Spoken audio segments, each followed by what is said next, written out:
తిరుపతిలో జరిగిన తొక్కిసలాటలో గాయపడిన బాధితులని రుయా హాస్పిటల్లో మంత్రుల బృందం పరామర్శించింది. దాని తర్వాత అటు హోంమంత్రి అనిత మాట్లాడుతున్నారు. దానికి సంబంధించిన లైవ్ ఒకసారి చూద్దాం. ఆసుపత్రికి తరలించి మెరుగైన వైద్యం అందించే వరకు కూడా మీరు అక్కడే ఉండాలని చెప్పి వాళ్ళందరికీ కూడా ఆదేశాలు ఇవ్వడం జరిగింది. తర్వాత ఎటువంటి ప్రాణ నష్టం కూడా జరగలేదు. ఈరోజు చాలా మంది గాయపడిన వాళ్ళు కూడా ఇంట్లోకి డిశ్చార్జ్ అయ్యి ఇంట్లోకి వెళ్ళిపోయిన సందర్భం కూడా ఉంది. ఇంకొంతమంది ఇప్పుడు హాస్పిటల్లో కూడా కొంతమంది ఉన్నారు.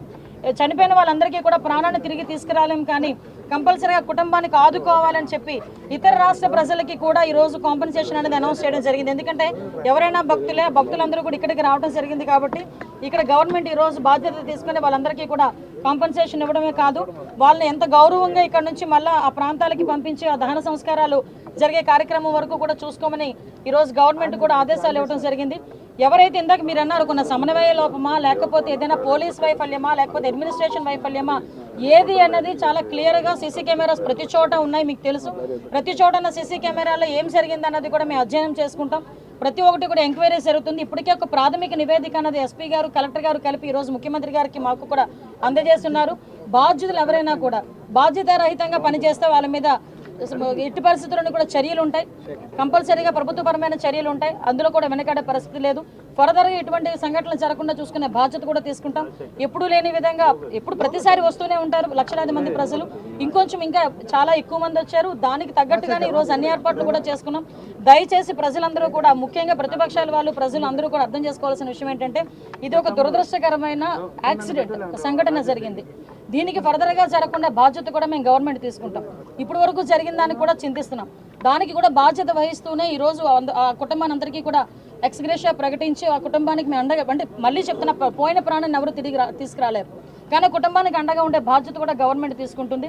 ప్రతి ఒక్కరు కూడా అర్థం చేసుకోవాల్సిందిగా, భక్తులందరూ కూడా సమన్వయం చేసుకోవాల్సిందిగా అందరినీ కూడా కోరుకుంటున్నా. లక్షలాది మంది ప్రజలు వస్తారు. అందరూ వైకుంఠ ఏకాదశిని దర్శనం చేసుకుందాం అనుకుంటారు. టీటీడీ కూడా ప్రకటించింది 9 రోజులు కూడా ఉత్తర ద్వార దర్శనం ఇస్తామని చెప్పి టీటీడీ కూడా ప్రకటించడం జరిగింది. ఆ నేపథ్యంలోనే ప్రజలందరికీ కూడా టోకెన్లు ఇవ్వాలని ఒక మంచి ఉద్దేశంతో పనిచేసిన ఒక చిన్న పొరపాటు అయితే, దురదృష్టకర సంఘటన ఇది, యాక్సిడెంట్ ఇది. కాబట్టి ప్రజలందరూ కూడా అర్థం చేసుకోవాల్సిందిగా కోరుకుంటున్నారు. ఇప్పుడు ప్రాథమిక నివేదిక ఇచ్చారన్నారు. సో ఈ ప్రాథమిక దర్యాప్తు ఏంటి? ఒకటి, రెండోది వచ్చేసి బయట దీంట్లో కుట్రకోణం అవకాశాలు ఉన్నాయనేటువంటి. ఓకే, ఏమైనా ఇందాక మీకు చెప్పానండి, ఎవ్రీవేర్ మేము సీసీ కెమెరాస్ ఏర్పాటు చేసుకునే ప్రతి ఒక్క కూడా ఫేస్ రికగ్నిషన్ కానీ, వాళ్ళకి టోకెన్స్ ఇష్యూ చేయడం కానీ ప్రతి ఒక్కటి చాలా పక్కాగా చేశాం.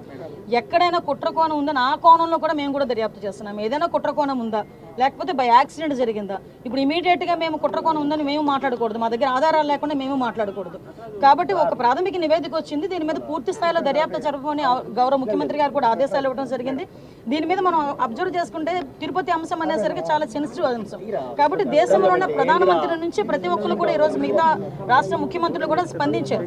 కాబట్టి చాలా సెన్సిటివ్ ఇష్యూ కాబట్టి ఏది పడితే అది మాట్లాడకూడదు. మా చేతిలోకి పూర్తి నివేదిక వచ్చిన తర్వాత డెఫినెట్గా బాధ్యులు ఎవరైతే ఉన్నారో వాళ్ళందరి మీద చర్యలు తీసుకుని పడితే అందులో వెనుకడే ప్రసక్తి లేదు.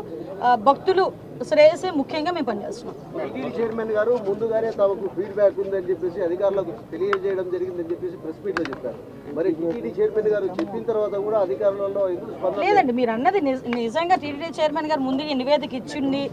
మా అధికారులు కనుక అడ్మినిస్ట్రేషన్ విషయంలో ఎక్కడైనా లోపాలు జరుగున్నాయో, ఇప్పుడు మాకు ఎలాగో మన సీఎం గారు వస్తున్నారు, ఇప్పుడు సీఎం గారు వచ్చేసరికి మాకు క్లియర్ నివేదిక ఉంటూ ఉంటుంది.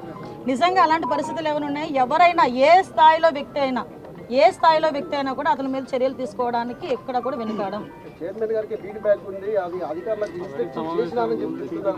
అదే విషయం చెప్తున్నాను కదా సార్. నిజంగా అదే పరిస్థితి జరిగి బాధ్యతారహితంగా ఎవరైనా పనిచేసి ఉంటే, బాధ్యతారహితంగా పనిచేసిన ప్రతి ఒక్కరి మీద కూడా చర్యలు ఉంటాయి.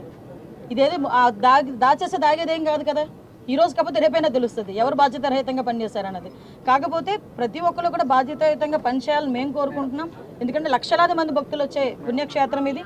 దయచేసి అటువంటి బాధ్యతారహితంగా పనిచేసిన ఏ స్థాయి వ్యక్తిని కూడా, అది కింద స్థాయి వ్యక్తి, పై స్థాయి వ్యక్తి, ఏ స్థాయి వ్యక్తిని కూడా వదిలిపెట్టే ప్రసక్తి లేదు. Thank you.